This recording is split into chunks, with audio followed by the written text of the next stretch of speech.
اللہ تبارک و تعالی نے اولیاء کرام کو قرآن پاک میں متعدد ناموں کے ساتھ یاد کیا. والذین یبیتون لربہم سجدا وقیاما والذین یقولون ربنا اصرف عنا عذاب جہنم ان عذابها کان غراما انها ساءت مستقرا ومقاما. کہ یہ رات اس حال میں گزارتے ہیں کہ اپنے رب کی بارگاہ میں سجدے کی حالت میں ہوتے ہیں یا حالت قیام میں ہوتے ہیں. الا ان اولیاء اللہ لا خوف علیہم ولا هم یحزنون. بے شک اللہ کے ولیوں پر نہ کوئی خوف ہے اور نہ وہ غمگین ہوں گے. کہ اللہ تعالیٰ کے ولیوں کو ایسا تصرف مل جاتا ہے، اللہ تعالیٰ کے جلال کا نور اس کی آنکھوں میں سرایت کر جاتا ہے، اللہ تعالیٰ کے جلال کا نور اس کے ہاتھوں میں سرایت کر جاتا ہے. پھر اس نے کہا جو اللہ کا ولی تھا میں وہ تخت آپ کے پاس آپ کے پلک جھپکنے سے پہلے حاضر کر دوں. یہ اللہ کے ولی کی شان تھی.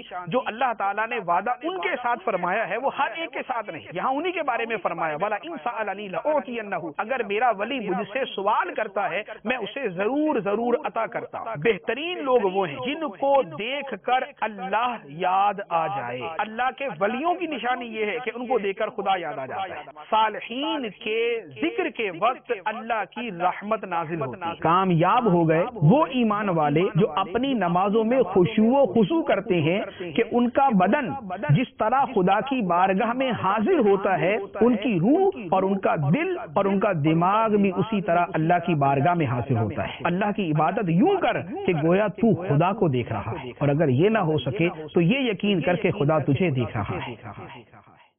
صلو علی الحبیب صلی اللہ علی محمد. مجھے اپنی اور ساری دنیا کے لوگوں کی اصلاح کی کوشش کرنی ہے.